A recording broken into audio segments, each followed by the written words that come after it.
मालिक अडाणी. मित्रमैत्रिणींनो, हेच आता आपल्या सरकारचं घोषवाक्य झालंय. कारण सध्या आपल्याकडे वन नेशन वन कॉन्ट्रॅक्टर हे ब्रीदवाक्य. महाराष्ट्रापुरतं बोलायचं झालं तर हे पहा, किती मोठमोठे प्रोजेक्ट अडाणीलाच दिले जात आहेत. धारावी पुनर्विकास प्रोजेक्ट, मुंबईतल्या धारावी वस्तीच्या रिडेव्हलपमेंटचा प्रोजेक्ट अडाणी समूहाला मिळाला. या अंतर्गत DRPPL ला पुनर्वसनासाठी 500 पेक्षा जास्त एकर जमिनीचे हस्तांतरण केले गेले. ही DRPPL म्हणजे महाराष्ट्र सरकार आणि अडाणी समूहाचं जॉईंट व्हेंचर आहे.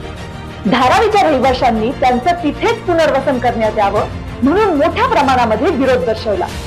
मुंबईतील इको सेन्सिटिव्ह व सॉल्ट अँड जमीन पुनर्वसनासाठी देण्यामध्ये पर्यावरण कार्यकर्त्यांनी विरोध केला. पण सरकारला या सर्वांची चिंता नसून लाडक्या अडाणीची चिंता.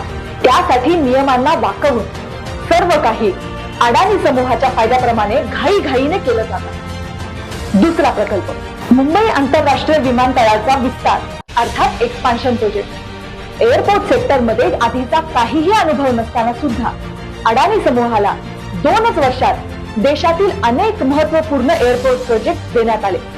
लखनौ, अहमदाबाद, जयपूर, गुवाहाटी सोबतच महाराष्ट्रातील मुंबई विमानतळाचा प्रोजेक्ट देखील अडाणीलाच देण्यात आला.